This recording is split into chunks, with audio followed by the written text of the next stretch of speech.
네, 우리 전 세계 전국의 애국 국민 여러분, 반갑습니다. 제가 지난 주일날 애국이 왜 중요한지를 말씀드렸죠. 인간의 최고 가치는 바로 사랑입니다. 이웃사랑, 가족사랑, 또 지역사랑, 자연사랑, 그 중에 이제 제일 큰 단위가 나라사랑이죠. 그래서 기독교인 가운데 해외 선교사로 나가는 사람이 있습니다. 여러분, 그러나 자기 나라도 사랑하지 못하고 다른 나라 민족과 다른 나라를 사랑한다는 것은 이치에 많지가 않죠. 그래서 모든 것의 기본이 바로 애국심입니다. 애국심이 없다는 뜻은 이기심으로 살아간다는 거죠. 그러니까 애국심이 없는 종교는, 애국심이 없는 성직자와 애국심이 없는 종교인은 결국 뭐예요? 이기적인 종교인이죠. 자기만 잘 먹고 잘 살다가 천국 간다, 이런 신앙이 사이비 신앙이 되고 이단의 신앙이 되고 기복주의 신앙이 되는 것이죠. 그것이 뭐 기독교든 가톨릭이든 불교든 이슬람이든 모든 것이 마찬가지가 되겠죠. 그래서 우리 공화당 먼저 번 그 애초에 창당 명칭이 대한애국당 아닙니까? 그래서 대한이라는 개념은 역시 우리 지난 주일날 허버트 선교사님에 대해서 우리가 배웠는데, 민족정이라는 말을 제일 먼저 쓰신 분이 허버트 선교사님이신데, 바로 대한이라는 개념도 허버트 선교사님이 가르쳐 줬습니다. 대한이라는 개념은 바로 사만일통, 마한, 변한, 진한, 고대 사회에 우리 한민족이 세 개의 파인 그 사만을 일통하는 개념이 바로 대한의 개념이었습니다. 그래서 대한제국으로 바뀌었고요. 또 이승만 박사가 최초의 자유민주주의 국가를 세우면서 바로 제국이 아니라 백성이 주인이 된 민국, 그래서 대한민국이라는 국호도 헐버트 박사와 또 이승만 박사가 이렇게 만들게 되는 것입니다. 그래서 대한과 그 다음에 이제 매국의 시대이기 때문에 탄핵으로 인해서 정말 나라까지 팔아먹는, 현직 대통령까지도 배신해서 결국 나라까지도 팔아먹는 이런 배신의 매국의 역사에서 정말 애국의 가치를 새롭게 회복해야 된다. 그래서 대한애국당이라고 창당을 했던 것이죠. 자, 그래서 그때 애국이라는 개념을 제가 말씀드리면서, 또 지금 6월달은 특별히 현충과 호국 보훈의 달이지 않습니까? 그래서 모든 나라와 민족들에게 가장 공통된 절기가 현충일이고, 또 이 현충일을 가장 고귀하게 여기는 나라와 민족이 발전할 수밖에 없죠. 그게 대표적인 바로 이스라엘과 우리 대한민국이라는 사실을 지난 이제 축구 언더20 축구를 통해서 비교하면서 말씀을 드렸고, 그러면서 이제 이스라엘의 특유한 그 후추파 정신, 어떤 악조건 속에서도 굴하지 아니하고 도전하는 이 도전 정신과 또 우리 민족의 민족 정교에 대해서 같이 배우면서, 왜 6.25 동란이 중요하냐? 바로 우리 민족의 가장 비극적인 시대가 6.25 기습 남침과 중공군 기습 개입으로 인한 전쟁이지만, 아이러니컬하게 그 전쟁을 통해서 이승만 박사가 우리 민족 정기를 깨웠다는 것이죠. 그래서 민족 정기가 깨어나자마자 국제전쟁에서 승리하고 자유민주 체제를 수호하고, 그때부터 폭발적인 이 한강의 기적을 이루었다는 것입니다. 그래서 지지난주에 이제 현충일의 역사에 대해서 우리가 쭉 봤고요. 지난주일은 그 축구 때문에 또 우리 민족 정기에 대해서 조금 배웠습니다. 그래서 오늘은 다시 이제 현충일과 또 다음 주에 또 6.25 절기가 제 70, 몇 주년입니까? 30주년, 73주년이 다가오고 있죠. 그래서 우리가 6월 25일 날 주일이기 때문에 6월 24일 날 토요일 날 바로 6.25 기습 남침, 중공군 기습 개입에 대한 승전의 기념식으로, 또 호국과 보훈의 기념식으로 특별 집회를 하게 되겠습니다. 그래서 그 집회와 맞물려서 오늘 현충과 6.25에 관한 역사를 잠시 또 같이 이야기를 해보려고 합니다. 자, 그럼 먼저 첫 번째 사진, 지난 강의 때 마지막에 보여준 사진이었죠. 제가 예고를 했습니다만은, 자, 우리가 지난주 이제 또 역사적으로 최초로 현충문 문 앞에서부터 조원진 대표님과 함께 당원 동지들이 국부 이승만 박사, 박정희 대통령 각하, 그리고 현충탑에 이르기까지 쭉 태극기 행진을 현수막을 들고 행진을 했습니다. 그때 많은 이 호국의 성지의 영령들이 기뻐하셨을 것이고, 또 그분들의 유족들이 이제 참배하러 왔다가 우리 공화당의 그런 모습을 보고 굉장히 호응을 해줬던 그런 기억이 있습니다. 그런데 이 현충원에 아주 특별한 추모비가 있습니다. 그래서 제가 오른쪽에 그날 가서 사진을 찍어 왔는데, 자, 현충원은 국가의 가장 중요한 공공시설로서 공공적인 기념물만 세워질 수가 있습니다. 그래서 뭐 학도 호국당, 학도병 추모비라든지, 또 월남전 참전 추모비라든지, 또 독립운동 가들의 묘비라든지 이런 거 있는데, 유일하게 개별 단체의 추모비가 있는데 바로 육사 제7기 특별반의 추모비가 있습니다. 그래서 그 추모비를 특별하게 설립되어 있어서 제가 이제 이거에 대해서 설명을 드리면서 이 추모비 하나를 해석할 때에 또 놀라운 건국과 6.25 역사를 알 수가 있습니다. 자, 그래서 이 추모비가 어떻게 건립이 됐는지 역사를 통해서 현충일과 6.25 전쟁에 대한 이야기를 풀어가 보기로 하겠습니다. 자, 우리나라가 이제 그 미 군정청이 시작되면서 이제 창군 작업이 시작되죠. 그래서 첫 번째 창군 작업에 활동했던 분이 군영일기라고 군사영어학교 일기들이 이제 시작을 했고, 그러면서 곧바로 이제 육군사관학교가 창설돼서 처음에는 조선경비사관학교라고 그랬죠. 그래서 제1기부터 시작이 됐고, 그리고 제2기에 이제 박정희 생도가 제2기로 입교하게 됩니다. 그래서 쭉 이어지다가 1948년도 8월 15일 날 건국때, 이때 우리가 건국절이라고 하고 또 건국식만 기억하는데, 이날 사실 건국식도 있었고요. 건군식이 건국절이 있었기 때문에, 건국식이 있었기 때문에, 건군식이 있었기 때문에 건국절도 같이 우리가 기념해야 됩니다. 자, 그런데 이때 국군을 대표해서 어느 부대가 참관하는 거 아니, 워낙 뭐 이제 신생 군대니까 이 부대들은 다 그 38선 경비도 해야 되겠고, 그러니까 바로 육사 7기생들이 대표로 이 건군식에 초청을 받아가지고 행사에 참석을 했습니다. 자, 그런데 건국하고 난 다음에 이제 급속도로 국군이 확장되면서 많은 국군 자원들이 필요하니까 제7기가 입교한 다음에 8월 17일 날, 그러니까 8월 15일 날 건국이 됐죠. 건국된 이틀 후에 8월 17일 날 군대 경력을 가지고 있는 사람들을 특별반으로 모집했는데, 그것이 바로 특7기입니다. 즉 제7 특별기반이 바로 8월 17일 날 입교를 했기 때문에 이분들의 프라이드가 굉장히 강한 거예요. 왜? 건국 이후에 첫 번째 기수잖아요. 7기만 해도 8.15 전에 입교를 했기 때문에, 건국 전이라 말입니다. 그런데 특별반은 건국하고 이틀 후에 입교를 했기 때문에 자기들이 사실상 육사의 실질적인 건군의 제1기다, 그런 프라이드를 가지고 있었습니다. 그래서 이제 메가더 원수를 우리 이승만 박사님께서 광복절 이 건국식에 초청을 하죠.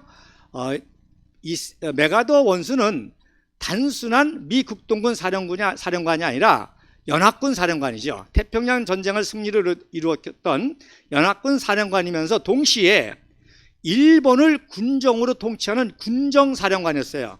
그러니까 조선의 군정사령관은, 남한의 군정사령관은 바로 하지 중장이었죠. 메가더 연합군 사령부의 제24 군단장으로 조선 군정사령관을 했고, 바로 침략군이었던 일본 제국을 항복시키고, 메가더 원수는 일본 군정사령관이었기 때문에, 즉 국가원수급이었어요. 그래서 최초의 국가원수급으로 우리나라를 방문한 분이 바로 메가더 원수이십니다.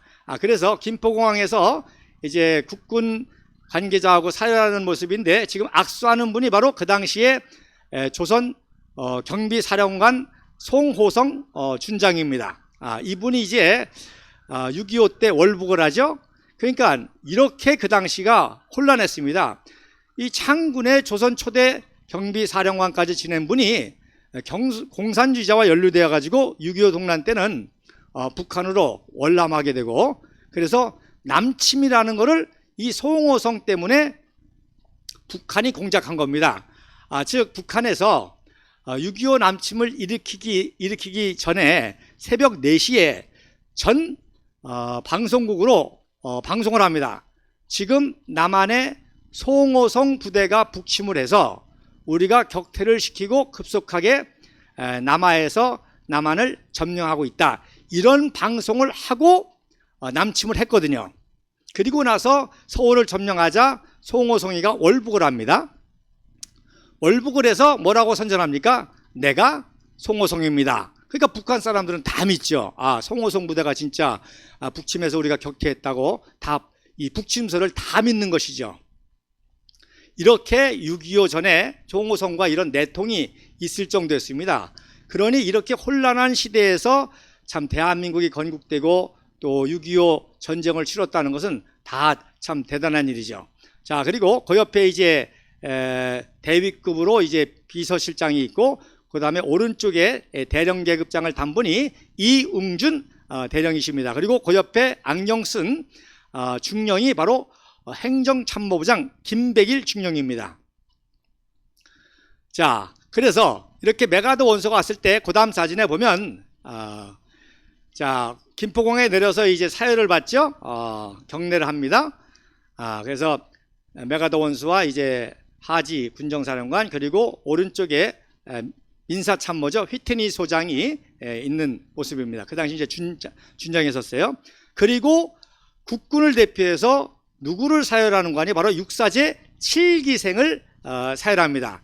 그러니까 특별 7기는 아직 입교가 안 됐죠. 요 다음 날 입교하게 됩니다. 그래서 육사 7기가 국군을 대표해서 이렇게 사열을 하게 되는 겁니다. 그래서 여러분 육군사관학교라고 하는 그 깃발을 이제 경례를 하고 있고, 그 옆에 태극기를 들고 있고요.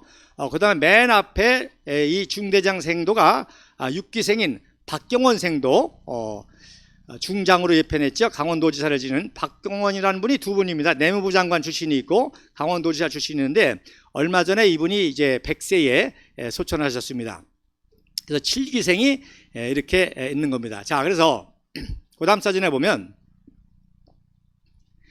이게 바로 육사 제7기, 제7기 특별반, 제7기 후기반 3개 반이 같이 있었습니다. 그래서 육사 7기가 있었고, 그 다음에 이틀 후에 건국 이후에 육사 7기반이 있었고, 그 다음에 11월 달에 7기 또 후기반이 있었습니다. 그래서 통틀어서는 7기지만 이런 분명한 차이가 있어요.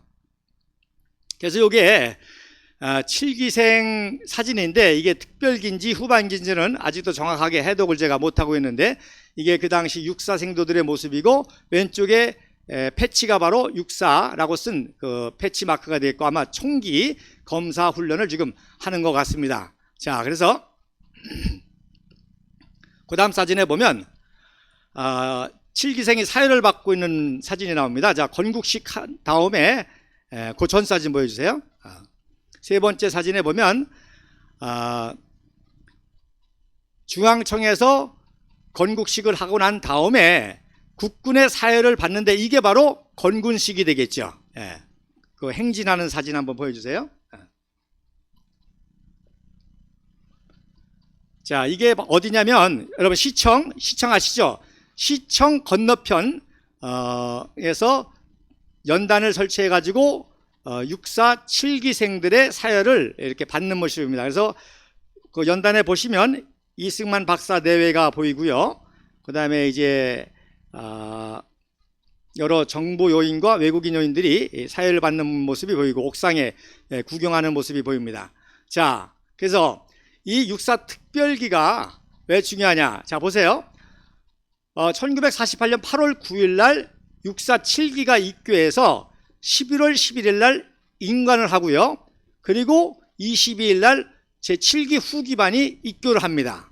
그런데 1948년 8월 17일 날 건국하고 이틀 후에 바로 군대의 장교들이 많이 필요하니까 군 경력을 가진 사람들을 대거 뽑았는데 약 246명이 특별반으로 입교를 합니다. 그래서 이분들이 사실상 제1기라는 자부심이 있고요. 이미 군 경력을 가졌기 때문에 임관 때에는 뭐 소령으로 한 분도 있고 대위로 한 분도 있고 그런 분들이 있습니다. 자, 그 유명한 김홍일 장군 아시죠? 김홍일 장군은 중국군에서 소장까지 한 분이신데 이 특별기로 임관해서 나중에 장군으로 임관하게 되는 겁니다. 자, 그런데 더 놀라운 것은 그러니까 이분들이 10월 12일 날 군 경력자다 보니까 2달 동안만 교육을 받고 10월 12일 날 졸업을 하게 되는데 그러니까 건국 이후에 최초의 육사 졸업이잖아요. 그러니까 이승만 박사가 대통령의 자격으로 국군 통수권자 최초의 초대 대통령의 자격으로 이 육사 졸업식에 또 참석을 한 거예요. 그러니까 이분들의 프라이드가 대단하죠. 또 놀라운 것은 박정희 소령이 바로 육사 교관 겸 중대장으로 이 특별기반을 가리킨 겁니다. 그래서 박정희 소령이 가르친 제자들이 이제 203명 정도가 임관을 했죠. 그러니까 7기와 특별기를 이제 같이 교육을 시켰는데 특별히 이 7기 특별반들은 박정희 대통령을 아주 자기들의 스승으로 굉장히 또 이렇게 영향을 받았기 때문에 박정희 대통령이 특별히 교육한 분이라고는 또 이 프라이드를 갖게 되죠. 물론 이제 그 당시는 이제 몰랐겠죠. 그러다 나중에 이제 박정희 장군이 혁명에 성공하고 대통령이 되니까 얼마나 굉장히 역사적인 사건입니까? 대통령이 되신 분이 중대장 때 자기네들이 직접 스승이다. 그런 이런 프라이드가 이제 나중에 또 있었던 거죠. 자, 그래서 그 다음 사진에 보면 그리고서는 10월 12일 날 임관을 하고 휴가를 갔는데 10월 19일 날 뭐가 일어났어요? 여순 반란 사건이 일어났습니다. 그러니까 또 마침 그때는 이승만 박사가 메가더 일본 군정사령관, 일본의 국가 원수입니다. 일본의 국가 원수로서 대한민국 건국식에 초청을 받았으니까 메가더 원수가 답방 형식으로 초대 대통령인 이승만 박사를 일본에 초청합니다. 10월 19일 초청했는데 그 초청한 날 뭐가 일어났어요? 여순 반란 사건이 일어났습니다. 그러면 딱 머리 좋은 분들은 감이 잡히시죠? 여러분 국가 원수가 외국을 방문하는 것은 극비 상황인데 이걸 어떻게 알고 남로당 빨갱이들이 초대 대통령이 대통령 되시고 2달 만에 일본 갔는데 반란을 일으킵니까? 당연히 스탈린이 지령한 거죠. 스탈린이가 정보를 입수해서 대통령이 부재 중일 때 남로당 14연대를 통해서 반란을 일으키게 된 겁니다. 그러니까 이승만 박사가 또 이게 놀랄 일 아닙니까? 건국한 지 2달 만에 일본 방문했는데 군인들이 반란을 일으켰다니까 즉각적으로 토벌군을 조직해서 조기 진압을 명령하고 20일 날 즉시 귀국을 합니다. 자, 그런데 제가 지난 강의 때도 왜 유엔과 국제외교가 중요하다는 사실을 말씀드렸는데, 자, 대한민국의 대통령이지만 아직 유엔의 인준을 못 받았거든요. 유엔의 인준을 못 받았기 때문에 국제의전상 국가로서의 대우를 못 받습니다. 그러니까 이승만 박사가 하네다 공항에 내렸는데 태극기가 개양이 돼 있어요, 안 돼 있어요? 안 돼 있죠. 아직 국가가 아니잖아요. 유엔의 인준을 못 받았으니까. 그러니까 성조기와 일장기만 걸려 있으니까 이승만 박사가 귀국할 때는 이렇게 자기가 태극기를 들고 귀국 국가의전에 참여하신 것입니다. 그리고 말씀드린 대로 12월 12일 날 유엔의 인정을 받자마자 그때부터 이제 국기를 이제 걸게 되는 거죠. 그래서 이게 굉장히 유명한 사진입니다. 그러니까 이승만 박사가 표정이 아주 지금 언짢잖아요. 이제 인준 받아야 되는데 지금 대한민국이 세워졌지만 국제유사장 태극기도 못 달고 있는데 반란을 일으켰다. 빨리 조기를 제압해야 유엔의 인준을 받는다. 그리고 자기가 이렇게 태극기를 들고 국가의전에 참석한 그런 슬픈 태극기 중에 하나입니다. 자, 그러다 보니까 내란이지만 군인이 반란을 일으켰으니까 내전이죠, 내전. 그러니까 병력이 필요할 거 아닙니까? 그래서 제7기 특별관이 인간하자마자 휴가 갔다가 즉각적으로 복귀해서 소대장으로 찬전합니다. 그러니까 어떤 의미에서 이 육사 특별기는 최초의 전투에 참가한 전투 소대장으로서 여순 반란 사건 때 최초의 희생을 당하게 되죠. 그래서 물론 반란군도 진압을 하지만 그 진압 과정에 소대장들이 일선에서 제일 먼저 전사를 하는 그야말로 호국 영령의 장교중을 사병도 있지만 소대장으로서 호국 영령의 제1번 타자가 제 특별기들이 되는 것입니다. 자, 그래서 왼쪽에 우리 국군이 이제 여순 반란을 진압하는 사건인데 뭐 난리가 났죠.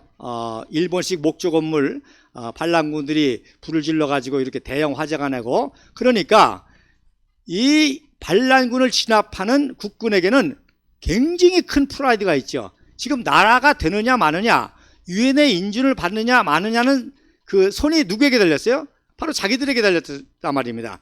내가 이놈들을 반란을 진압하면 바로 대한민국이 인준을 받아서 나라가 되는 거고, 이거를 제대로 진압하지 못해서 혼란하게 되면 유엔 총회에서 야, 나라가 되면 뭐냐, 국내 치안 질서도 제대로 잡지 못하고 군인들 반란도 진압 못하는 너네들이 무슨 나라냐, 아직 안 된다, 인준을 안 해주면 소용이 없잖아요. 그러니까 이 여순 반란 사건에 참전한 군인들은요, 정말 대한민국을 세운다라고 하는 인준받는 그런 사명을 가지고 이렇게 보세요. 태극기를 총기에 휴대해 가지고 생명을 걸고 싸운 거예요. 이게 어마어마한 사건이죠. 그래서 내 손에 대한민국의 운명이 달려있다. 태극기의 운명이 달려있다. 그래서 반란을 이렇게 진압을 하는 겁니다. 자, 그 다음 사진에 보면 그래서 반란을 진압하죠. 그래서 오른쪽에 보면 이제 이 반란군들을 체포해 가지고 싹 벗겨서 이거 비킬 수밖에 없죠. 이제 무기 같은 거 휴대를 이제 검사해야 되니까. 그래서 이 반란군들을 이게 바로 나의 형제들이지요. 다 우리 국민의 다 우리 형제고, 해방 전에는 같이 동기였었고 형제 자매였었고, 그러다가 해방이 되니까 이 빨갱이 공산주의자가 되어 가지고 이렇게 반란을 일으켰습니다. 자, 보세요. 다 태극기 들고 있죠. 그 다음에 왼쪽에 이제 진압하는 우리 국군들의 모습인데, 팔뚝에다도 완장을 차고 또 태극기에 이렇게 다 총에다가 태극기를 들고, 이게 여순 반란 사건의 진실입니다. 그래서 지금 종북 좌파가 여순 반란도 지금 뒤집으려고 그러죠. 무슨 민주하고 미 군정청에 또 국군의 또 대한민국의 무슨 학대와 박해를 받은 거는데 좋습니다. 예, 여순 반란에 관련된 사람 다 신청하세요. 신청해서 조사해 가지고 반란군에 가담했는지, 아니면 걸어가다가 총에 맞았는지, 아니면은 도와주다가 총 맞아 죽었는지, 아니면 오해해서 죽었는지, 이거 구별 다 해야 됩니다. 자, 그래서 이 육사 특별기반들이 소대장들이 돼가지고 이렇게 제5여단, 이게 이제 5사단이 되는데 제5여단이 이제 진압부대로 이렇게 활약을 하게 됩니다. 자, 그런데 여러분 철모에 띠를 띄었죠? 철모에 띠를 띄었는데 제가 전철을 타고 다니다가 이렇게 매일 집회 때문에 이제 그 서울에서 신창에서 천안에서 왔다 갔다 하다가 전철에서 이제 어르신들을 만나는데 어떤 분이 훈장을 하셨더라고요. 국가 유공자로. 그래서 제가 그런 분들을 보면 존경스럽고 또 역사가 궁금해서 물어봅니다. 그래서 6.25 찬정용사십니까? 그랬더니 나는 여순 반란도 참석했어, 이러시는 거예요.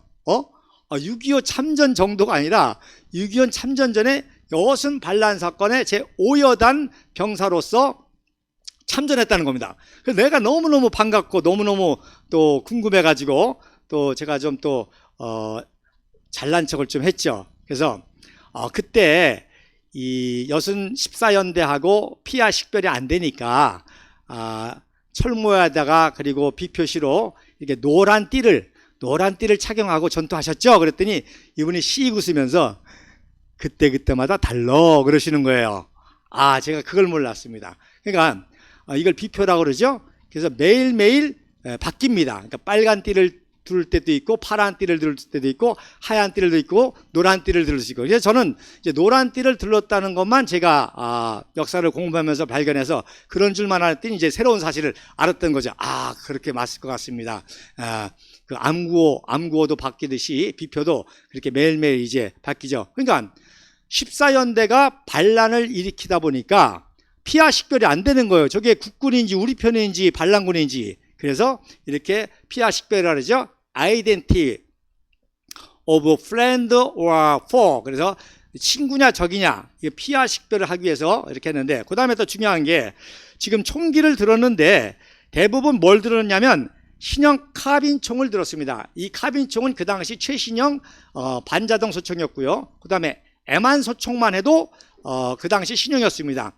그러니까 그전에는 구구식 총이라고 그러죠. 작대기 좀 길다란 거, 일본군들이 쓰던 거, 그거 가지고 했는데, 여러분 이 14연대가 말입니다.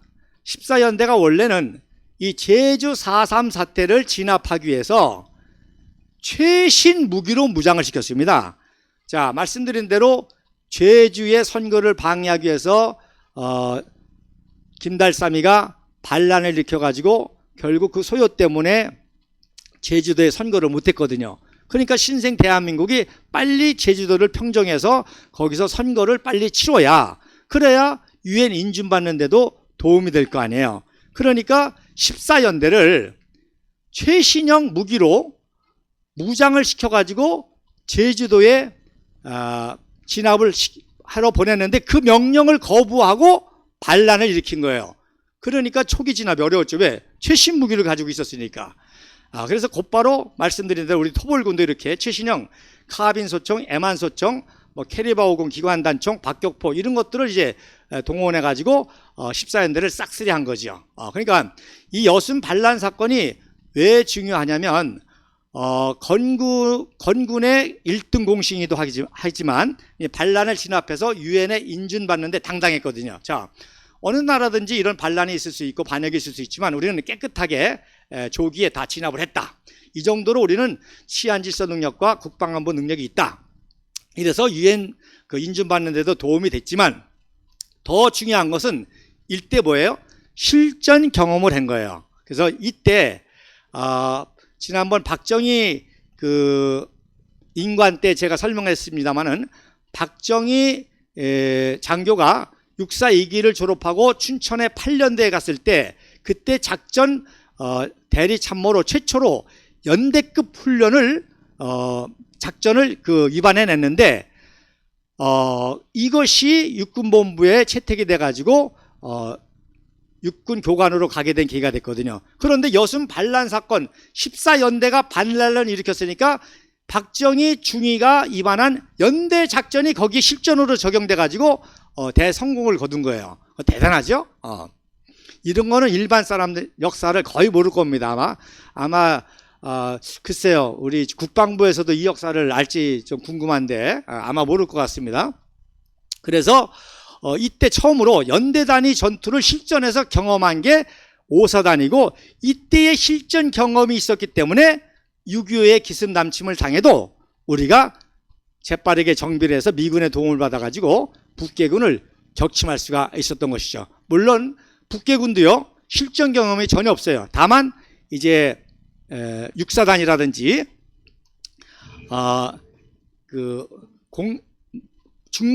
중공군에서 조선 의영군으로 태평양 전쟁에서 전쟁했던 그 부대들이 들어와서 실전 경험을 가지고 들어왔지만 어떤 의미에서 현대전의 연대급이라도 실전 경험을 한 거는 바로 이 5여단이고 박정희 소령이 입안한 연대 작전으로 이걸 했던 것이죠. 자, 그래서 그 다음 사진에 보면, 그래서 말씀드린 대로 제주 4.3 잔당 소탄 명령을 거부하고 유엔 인준 방해하기 위해서 14연대 남로당 군인이 반란을 일으켰는데, 또 이게 희한하게요, 토별군 사령관이 송호선 중장이 있었어요. 이제 송호성이가 물러나고 최병덕이가 국군 총사령관이 됐거든요. 그러는데 반란이 일어나니까 전직 사령관이었던 송호성이가 토별군 사령이 됐고, 역시 작전 참모로 최고의 총명한 또 청년 장교요, 또 연대 전투를 위반했던 바로 박정희 소령이 육사 교관에서 바로 토벌군 작전 참모로 이렇게 진압작전에 참모로 참석을 한 것입니다. 그래서 여기 사진에 보면은 미 24군단의 군사고문단 풀로 대령이 있고, 그 다음에 이제 송호성 장군이 담배 물고 있고, 그 다음에 박정희 소령이 지도를 보고 하는 그런 장면입니다. 그래가지고 이제 제압을 했는데, 보세요. 제14연대의 남로당 군인들이 자기네들끼리 만든 이 남로당 길을 우리가 노획을 했습니다. 그래서 풀로 대령이 펼쳐 보이는데, 지난번에도 설명했지만, 자 보세요. 제5여단 제14연대, 즉 5여단 예하에 14연대가 반란을 일으켰는데, 그 당시 공산당들이 얼마나 문명 잘도 말고 머리가 나쁘고 또 학력이 부족한지 제자를 어떻게 썼어요? 어이를 써야 되는데 아이를 썼죠. 제5여단. 그래서 뭐 여단이야 뭐 려단으로도 쓰기도 하지만, 그 다음에 제14연대 제자도 어이를 써야 되는데 아이, 제로 썼단 말입니다. 그리고 지들 맘대로 인공기 도행해가지고, 자, 우길기 좋아하죠. 우길기. 종북자파들이 우길기 되게 좋아하죠. 우길기를 싫어하는 것처럼 친일파로 매다는 것을 하면서도 사실 종북자파가 친일파입니다. 자, 보세요.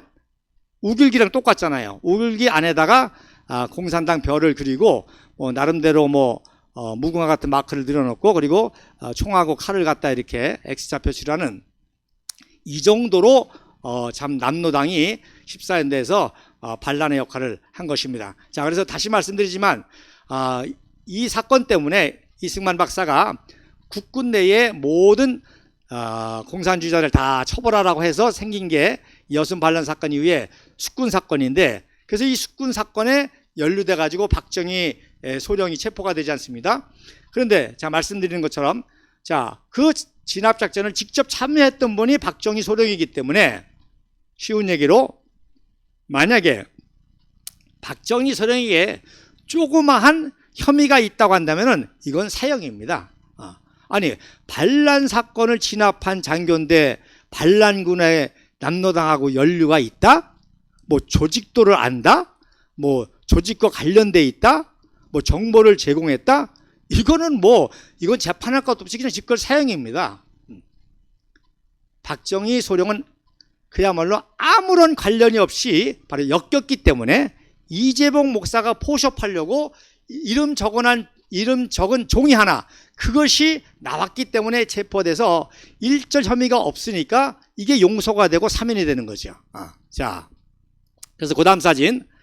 자, 그러니까 특별 7기는 이렇게 자기의 스승인 박정희 소령과 함께 소대장이 되어서 여순 반란을 진압한 그야말로 최초의 건국의 공신들이 특별 7기였던 거죠. 그 다음에 6.25 기습 남침이 왔을 때는 어떻게 됐어요? 이 특별기들이 거의 중대장으로 참전했습니다. 그래서 이제 전면전이 됐기 때문에 소대장들도 많이 희생을 당하지만 이 7기생들 또 7특별기생들이 중대장으로 또 실전에서 많이 고난을 당했는데, 그래서 제가 대표적으로 7기생 중에 누구를 지금 찾았냐고 하니 바로 청성부대 제6사단 우리 허평환 장군님이 여기 사단장이셨죠. 그래서 그 당시 전투서열 1위였던 최고 용맹한 청성부대 제6세단 7연대. 이 7연대는 특별히 초산부대라고 하는데, 왜 그런가 하니 바로 압록강 초산을 제일 먼저 점령에 따라서 초산부대라고 그러고, 그 당시 연대장이 바로 임부택 대령입니다. 그래서 그 충주 전투에서 최초로 북계군을 섬멸했기 때문에 1계급을 다 특진해가지고 체려 제7연대장이 된 분이 임부택대령인데, 그래서 이분이 또 압록강까지 제일 먼저 점령했기 때문에 초산부대가 됐고요. 그리고 제1대 대장이 바로 김용배 중령. 이분이 나중에 박정희 대통령께서 육군 참모총장을 시키죠. 서울대학교, 지금으로 말하는 이제 경성대학교 법과를 나온 최고 엘리트 장교 중에 하나인데, 이분이 이제 대대장이었고, 거기에 선봉체 1중 대장이 바로 647기 대위 이대용 대위였습니다. 그러니까 특별 7기는 여순 반란 사건에서 소대장으로 명성을 날렸고, 6.25 기습 남친 정전 때는 중대장으로 명성을 날린 거예요. 그래서 대표적으로 이 이대용 대위가 바로 청천강으로 북진할 때 김일성 자가용도 리무진도 노획을 하죠. 그 다음에 이제 10월 26일 날 오후 2시에 이 초산진 압록강을 점령해서 압록강 물을 수통에 담아서 이승만 대통령에게 또 진상을 합니다. 그래서 이승만 대통령이 굉장히 감동하셔서 이 수통에다가 압록강수라고 이렇게 기록한 역사적인 모습이고, 또 가운데 사진이 이제 압록강 물을 뜨는 그런 역사적인 사진 이게 되겠고, 그 다음에 이대용 대위의 그런 모습이 되겠습니다. 자, 이런 역사를 가진 제 특별 7기가 그 다음 사진에 보면, 자, 1963년도 보이시죠? 8월 17일 날 바로 입교 제15주년이 됩니다. 63년 8월 17일 날 입교 제15주년이 되는데, 그때는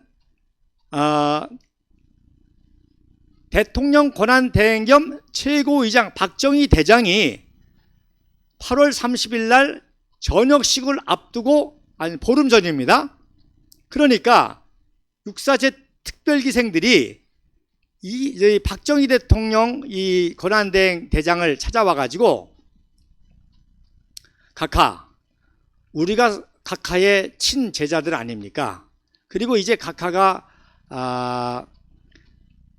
대장으로 전역하고 민정을 이양하면 이제 권한이 없어지고 민정 참여를 해서 대통령이 국민투표에서 대통령이 되시면은 다행이지만, 혹시 안 되면 우리 추모비를 어떻게 건립할 수가 있습니까? 그러니까 제발 좀 우리 추모비를 건립하게 달라고, 우리 여순 반란 사건의 소대장으로 또 6.25 전쟁의 중대장으로 했던 우리 각하의 제자들, 우리의 동료들 추모비를 좀 민정이양 전에 꼭 해달라고, 그래서 사정을 해가지고 바로 이때 건립을 하게 된 것입니다. 그러니까 말씀드린 대로 만약에 대통령이 돼서도, 대통령이 됐다 하더라도 이거는 쉽지 않죠. 왜냐하면 그 형평성이라는 원칙이 있지 않습니까? 그러면은 대통령이 되고 나서 다른 뭐 군영일기가 우리가 군영일기가 창군 멤버인데 우리 군영일기 좀 해달라. 또 우리가 또 육사 1기인데 또 뭐 육사 11기 또 육사 10기 같은 경우는 육사에 들어가자마자 6.25 전쟁이 나가지고 또 제일 많이 죽었거든요.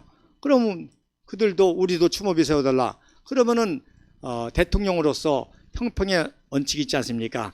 그러니까 이 특별기들이 바로 이때 대통령 되기 전에 또 민정이양하기 전에 마지막 권한대행일 때에 혁명의 지도자로서 이권 사권 모든 이 그 권한을 가지고 국가재건 최고의장을 할 때 이때 건의를 해서 이때 설립을 하게 되는 것입니다. 자, 그리고 또 만약에 박정희 대통령이 이렇게 혁명의 지도자가 되고 위대한 지도자가 되고 나중에 이제 대통령이 되니까 바로 그 탑이 또 의미가 있죠. 자기들 가르쳤던 분이 이렇게 훌륭하게 되셨으니까 자기네들이 또 그분을 추모하는 의미에서도 그분의 역사를 기념하는 의미에서도 이 추모비가 의미가 있는 거죠. 그리고 8월 30일 날 철원 제6군단 비행장 군타리에서 저녁식을 하게 됩니다. 6군단 비행장은요, 박정희 대통령 군인 시절에 아무런 관계가 없습니다. 5군단, 5사단, 7사단, 9사단, 박정희 대통령께서 6군단하고는 전혀 관계가 없는데 왜 6군단에서 했느냐? 바로 삼국을 통일한 바로 태봉, 궁예의 태봉의 수도가 바로 철원이었거든요. 이 육군단 비행장 근처였거든요. 그래서 바로 우리들하고 생각하는 게 박정희 대통령이 이미 스케일이 큽니다. 그래서 박정희 대장은 바로 혁명할 때부터 그렇고 통일을 염두에 두고 이 통일이라는 어떤 비전을 가지고 그래서 자기의 저녁식도 자기와 전혀 관계가 없지만 군맥적으로는 관계가 없지만 바로 이러한 통일의 비전을 가지고 육군단 비행장 군탄리에서 저녁식을 하고 그래서 거기에 저녁식 기념비가 세워진 것이고요. 그리고 저녁식을 마치자마자 서울역에 그 당시 서울역에 당사가 있었어요. 민주공화당. 그래서 여러분 오른쪽에 보면 그 민주공화당 당사에 공화라고 하는 회호가 보이죠. 그 밑에서 박정희 이제 민간이 됐죠. 박정희 뭐라고 그래야 되나? 이제 대통령 후보가 될 거니까 나올 거니까 그래서 민주공화당 1호 당원으로 입당 원서를 쓰는 겁니다. 그리고 제가 이 입당 원서도 제가 지난번에 한번 보여줬을 거예요. 그러니까 입당 원서 제1호 입당 원서를 쓰시는 것이고 그래서 우리 공화당이 박근혜 대통령을 위해서 제1호 당원을 지금 남겨뒀고 1호 당원 원서를 지금 준비해 놓고 있죠. 그래서 박정희 장군이 예편하시고 1호 입당 원서를 쓰듯이 박근혜 대통령이 석방사면되어서 이제 곧 입당 원서를 쓰실 날을 우리가 기대하고 있는 것이고요. 왼쪽에 있는 분이 바로 초대 공화당 의장인 정구영 박사가 되겠습니다. 자, 그 다음 사진. 자, 이제는 이제 6.25로 넘어가겠습니다. 자, 6.25 하면은 그 유명한 모윤숙 시인의 군인은 죽어서 말한다라는 유명한 시가 있죠. 군인은 죽어서 말한다. 그래서 6.25 하면은 이제 비목이라는 노래와 함께 시인으로서는 모윤숙 씨가 쓴 군인은 죽어서 말한다. 그래서 군인은 죽어서 말하지만 우리는 시인은 살아서 말하는 거죠. 그래서 모윤숙 씨가 여러분 먼저 왼쪽에 보면 이게 7월 10일 날 천안전투인데 오산전투에서 스미스 부대가 이제 타격을 받으니까 이제 안 되겠다. 우리도 탱크를 동원해야 되겠다. 그래서 탱크를 동원한 첫 번째 전투가 천안전투인데 거기서 또 24사단 31년대가 많이 타격을 받고 21년대가 또 타격을 받았는데 4명의 포로가 학살당한 그런 사진입니다. 그래서 개전 초기에 북계군은 포로도 귀찮으니까 포로도 이렇게 손으로 묶어서 이렇게 포로를 잡았다가 그냥 포로를 학살해 버린 것이죠. 그래서 이게 공산주의의 민낯입니다. 그래서 종목자파들은 뭐 6.25 동란 때 민간인 학살, 뭐 노근리 학살, 뭐 이런 얘기 많이 하는데 여러분 그거는 전쟁 과정에 있었던 그런 우발적인 사건이고요. 이렇게 여러분 미군은 철저히 종군 기자가 다 촬영합니다. 그래서 만약에 민간인 학살이 있으면 그 학살도 다 촬영해가지고 문제 제기를 다 하죠. 그래서 어쨌든 요거는 이제 북괴군이 이렇게 미군을 학살해서 4명의 시체를 방치한 그 사진이고요. 자, 모윤숙은 제가 지난번도 말씀드렸지만 대한민국 건국의 3대 여성 공신이 김한란 박사, 이명신 박사, 모윤숙 시인입니다. 그래서 이 세 분이 대한민국 공신에 절대적인 역할이 있었기 때문에 우리 모윤숙 여사 같은 경우는 이승만 박사가 초대 대통령 취임식 때 이름을 거론한 유일한 여성 지도자가 이명신입니다. 그리고 김한란 박사, 여러분 유엔 인준 때 김한란 박사가 또 대표단을 갔었고 또 모윤숙도 특사단을 갔었죠. 그래서 김일성이가요 남침할 때 특수부대에게 이 3명의 여자 사진을 줘가지고 어떻게 해서든지 김한란, 이명신, 모윤숙이를 체포하든지 사살하라는 특명을 내렸습니다. 사진까지 줘가지고. 그런데 상공부 장관 이명신과 이화여대 총장인 김한란 박사는 무사히 피난을 먼저 했는데 모윤숙은 미처 피난을 못한 데다가 그 유명한 노천명이라는 시인이 공산주의자와 연결되어 있기 때문에 모윤숙이를 밀고 한 거예요. 그래서 모윤숙이가 체포당할 뻔했습니다. 그래서 모윤숙이가 9.4일생으로 피난 생활에서 용인까지 이제 피난 생활했죠. 그러니까 이승만 박사가 얼마나 모윤숙이를 걱정하겠습니까? 그래서 이명신이하고 김한란은 전쟁이 나자마자 김한란 같은 경우는 바로 공보처장에 임명해가지고 이 국군의 대한민국 현실을 전 세계에 알리라고 하는 공보처 장관에 임명을 했고요. 이명신은 또 상공부 장관으로 또 국회의원으로 이렇게 활동을 해서 활약을 했는데, 모윤숙이 생사가 궁금하니까 인천 상륙작전 때 바로 제17년 대장으로 백인엽 준장이 참전했을 때 바로 서울 수복하면서 특별 명령이 내요. 어떻게 해서든지 모윤숙을 찾아라. 그래서 용인에서 백인엽 준장이 모윤숙을 구출합니다. 그래서 모윤숙이 구출을 해가지고 11월 8일 날 서울 수복 후에 공산 치하의 악랄한 만행을 이제 증언하게 되는 것입니다. 그래서 노천명 같은 경우는 재판을 받았어요. 그래서 형도 받고 나중에 사면을 받았으니까 제가 이런 얘기를 해도 전혀 그 개인에 대한 명예훼손이 안 됩니다. 자, 어쨌든 그래서 모윤숙이 이렇게 증언을 하고, 그리고 모윤숙이 이런 전쟁 과정에 피난 과정에 수많은 국군들의 시체를 보면서 군인은 죽어서 말한다고 하는 유명한 시를 쓰게 된 거죠. 자, 그 다음 사진 한 장 더 오시면 그래서 오른쪽에 바로 스튜디오에서 아주 폐허가 된 스튜디오죠. 그래서 보면 여러분 11월 달이니까 춥잖아요. 그러니까 오른쪽에 라지에타가 보이죠. 그러니까 그 당시 벽돌 건물에 이런 스팀 라지에타가 있다는 것은 굉장히 중요한 공공 건물이겠죠. 그런데 이렇게 다 파괴가 됐습니다. 그래도 거기서 미 종군 기자와 함께 이렇게 촬영하는 겁니다. 그래서 다시 말씀드리지만 미군이 이렇게 철저하게 종군 기자 통신병을 운영했기 때문에 바로 잘한 건 잘한 거대로 다 조사하고요, 못한 건 못한 거, 잘못된 건 잘못된 거대로 다 이런 증언을 남겨서 재판과 이런 걸 통해서 처리합니다. 그러니까 여러분, 종북 좌파들이 바로 국군이 민간인을 학살했다고 하는 사진은 거의 다 북계군이 학살한 사진을 종북 좌파가 왜곡하는 겁니다. 자, 이런 학살 사진, 왼쪽에 지금 사진이 보이죠?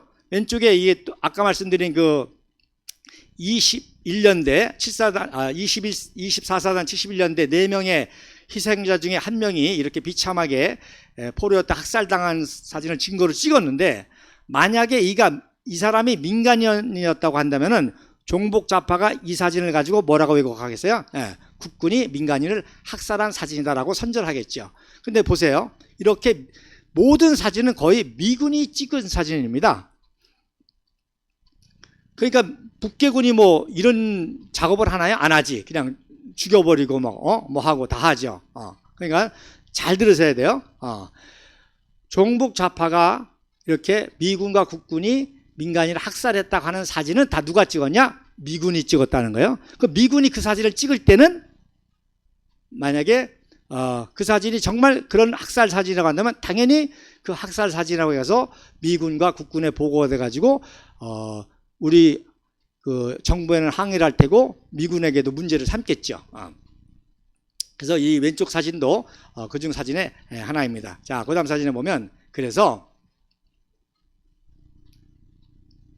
김한란 박사, 이명신 박사, 모윤숙은 바로 대한민국의 3대 여성 원훈이라고 그러죠. 공훈, 원훈.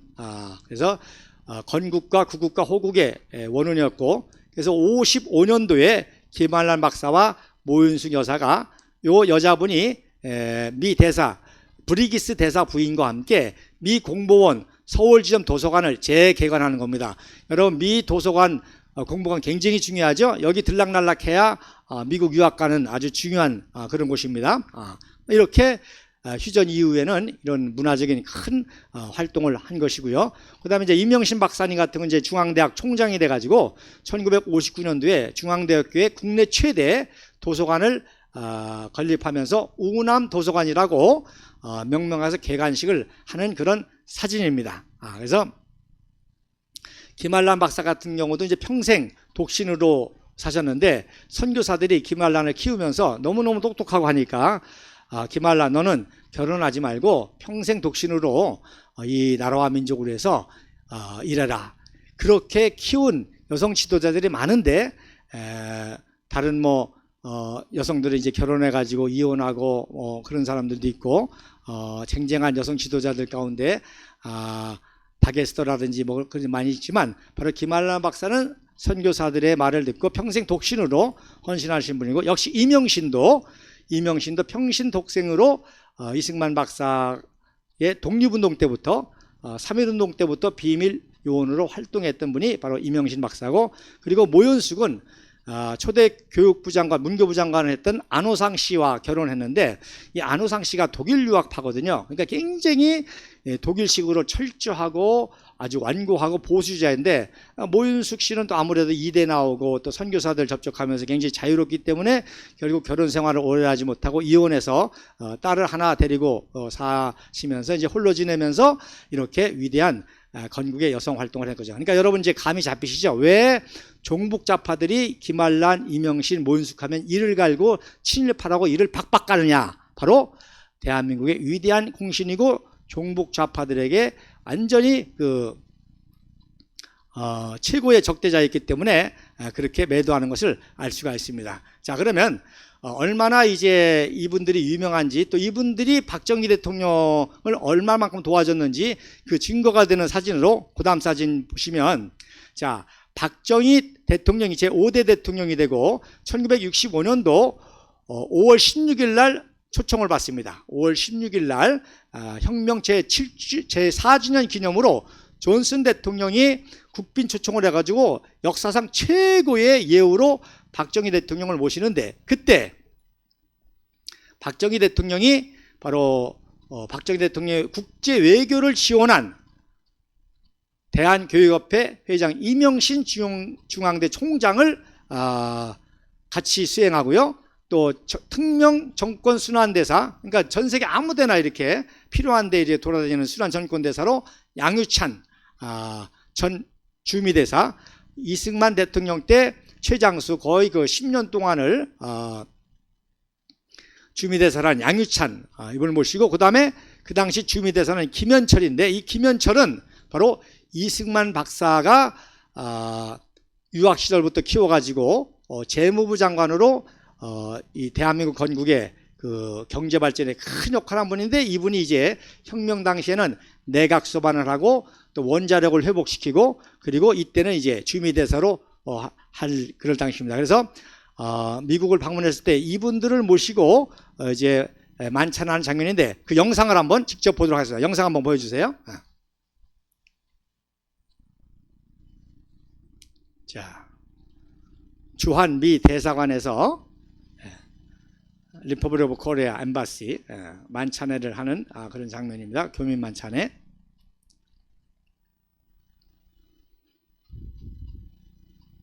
자, 헤드 테이블 박정희 대통령 네 분 바로 양유찬 대사 보이죠? 양유찬 대사. 그 다음에 이제 인사하시는 모습이 보이고.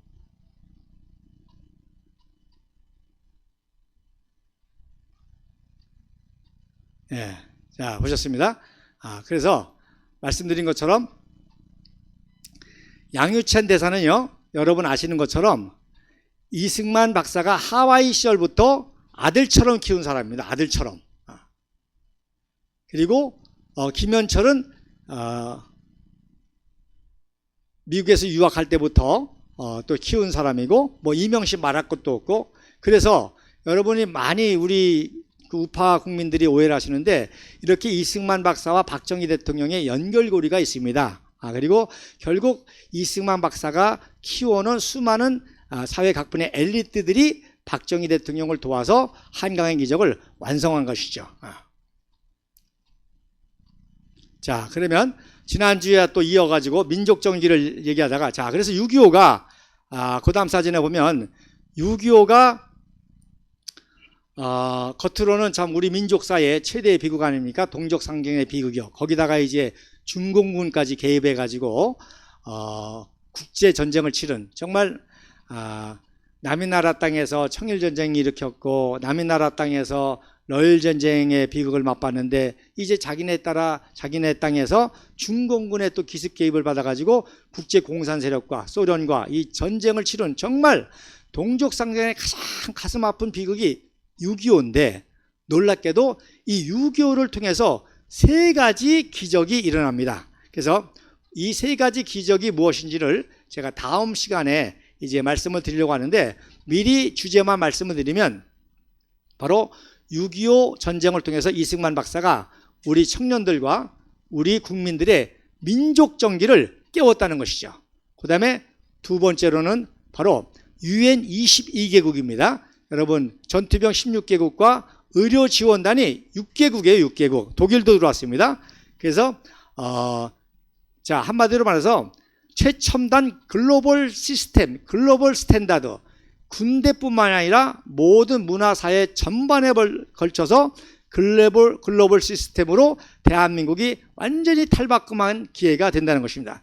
그 다음에 이제 세 번째로 뭐예요? 바로 숙군 사건으로 인생이 끝날 뻔한, 그냥 전쟁이 없었으면은 교사나 해서 끝났을 이 박정희라는 인물이 군인 천재로 부활시킨 전쟁이 6.25 전쟁이라는 축복이 되는 것입니다. 그래서 그걸 다음 시간에 이제 구체적인 말씀을 드리고, 지난번에 이제 그 대한민국의 민족 정기를 얘기하면서 말씀드렸던 한국인은 무엇이든지 배우면 잘할 수 있다. 그 첫 번째 사건이 바로 1951년 9월 14일 경기도 연천 캠프 예슬린에서 있었던 제9사단 재창설식입니다. 이건 제가 지난번에도 말씀드렸죠. 그래서 6.25를 통해서 대한민국이 국군 정예화 이루어진 첫 번째 단계가 미국 유학과 제9사단 창설, 그 다음에 제2군단 창설, 제3군단 창설, 그리고 제1군 사령부 창설, 이렇게 나가는데, 이 첫 번째 사건이 제9사단 창설인데, 이때 바로 누가? 미 제3사단, 일명 캔두 부대라는 부대가 같이 훈련을 가리켰고요. 이때 이제 제3대 제8군 사령관 벤프리트 장군이 함께 있고, 미 군사고문단 크로스 주장이 함께 있고, 이때 사단장이 바로 그 유명한 박병권 준장입니다. 박정희 대통령과 함께 혁명 지도자로 거론됐던 분이 이때부터 아주 이렇게 탁월한 분이었죠. 그래서 이 캔두 부대, 그래서 오른쪽에 지금 그 팁차우에서 이승만 박사가 연설하고 있고, 오른쪽에 어떤 장교가 지금 연설을 메모하고 있죠. 이게 정훈 장교인데, 이분이 누구냐? 이분이 박정희 장군과 가장 친한 정훈 장교 이용상 대입니다. 그래서 박정희 대통령을 잘 아는 장교 중에 한 명이 이용상인데, 이용상이 구사단 정보참모로 이승만 박사의 연설을 메모하는데, 그 연설 주제가 뭐예요? 한국인은 무엇이든지 배우면 잘할 수 있어. 나도 하버드 프린스턴에서 박사학위를 했어. 우리도 이제 너희들도 미국의 선진 기술을 배우면 최고의 강군이 될 수 있어. 이런 연설을 하는 장면이고, 이제 박병권 준장이 듣는 장면입니다. 그래서 오른쪽에 사진에 여기 이게 최초의 구사단 마크예요. 이 구사단이 이렇게 훈련받고 그 다음에 백마고지 전투에서 중공군 3개 사단을 작살냈기 때문에 이 구사단이 그때부터 이제 백마사단이라고 하는 별명을 얻게 됐던 거죠. 자, 그럼 그 다음 사진까지만 보고 오늘 또 시간이 1시간이 돼가지고 방송을 마치고 다음 시간에 이어가야 되겠습니다. 자, 52년도 12월 3일 날 아이젠하워 대통령 당선자가 한국을 방문했을 때 어디를 방문했느냐? 우리 국군은 수도군단 맹호사단 송효찬 중장의 맹호사단을 방문했고요. 그리고 미군은 어딜 방문했느냐? 바로 아이젠하워가 1940년도 제1대대장으로 중년 시절에 근무했던 미 제3사단 15연대를 방문한 사진입니다. 이 15연대의 캐치프레이즈가 모토가 바로 캔두입니다. 캔두. 그래서 캔두 스피릿. 그래서 박정희 대통령의 통치 철학이 뭐예요? 캔두. 굴기. 어떠한 악조건 속에서도, 일종의 후추파 정신이죠. 어떠한 악조건 속에서도 포기하고 낭망하지 않고 하늘로 솟아오르는 이 굴기의 정신, 우리는 무엇이든지 할 수 있다. 그래서 We Can Do, 박정희 리더십의 책을 제목을 그렇게 할 정도였고요. 그래서 아이젠하워 대통령 당선자가 자기가 있었던 15연대 캔두 부대에서 식사를 하면서 그 하사관하고, 이게 아들이 아닙니다. 아들이 여기에 근무하긴 하는데 아들하고 밥 먹는 게 아니에요. 또 일부 사람들이 또 대충 알고 아들을 만났다니까 이게 아이젠하워 소령이다, 이렇게 얘기하는데, 아이젠하워 소령이 아니고 이분은 하사관입니다. 그래서 철모에 캔두라고 써 있죠. 그래서 5.16 반공 무혈혁명, 북극강병 정신이 뭐예요? 결국에는 우리는 무엇이든지 배우면 할 수 있다고 하는 이승만 박사의 민족 정기를 이어받은 박정희 대통령의 캔도, 할 수 있다는 자주, 자립, 자조 정신이 되겠습니다. 그리고 또 그 연결고리를 우리가 하나 배웠죠. 바로 이용상 정훈장교, 이승만 박사의 연설을 들었던 이용상 정훈장교, 이분이 또 박정희 사단장 참모장 때 정훈장교였었고, 또 박정희 대통령 공보비서관도 했었고 해서 박정희 대통령과 사적인 대화를 많이 나눴기 때문에 이 박정희 대통령의 비밀스러운 얘기를 많이 알고 있는 분 중에 하나가 이용상 대위고 이 시인이십니다. 그래서 이분의 증언 중에 중요한 증언들이 많이 나옵니다. 자, 오늘도 장시간 촬영하신 우리 촬영팀 감사하고, 또 방송 시청해 주신 모든 애국동지들 감사하고, 이 방송 여러분 많은 애국동지들이 같이 들어서 정말 우리 대한민국의 위대한 역사를 우리가 가슴에 품고 또 우리 청년들과 또 우리 국민들 깨우쳐서 이 종북좌파 마지막 역사를 왜곡하는 이 싹쓸이 전쟁의 승리를 해야 되겠습니다. 감사합니다.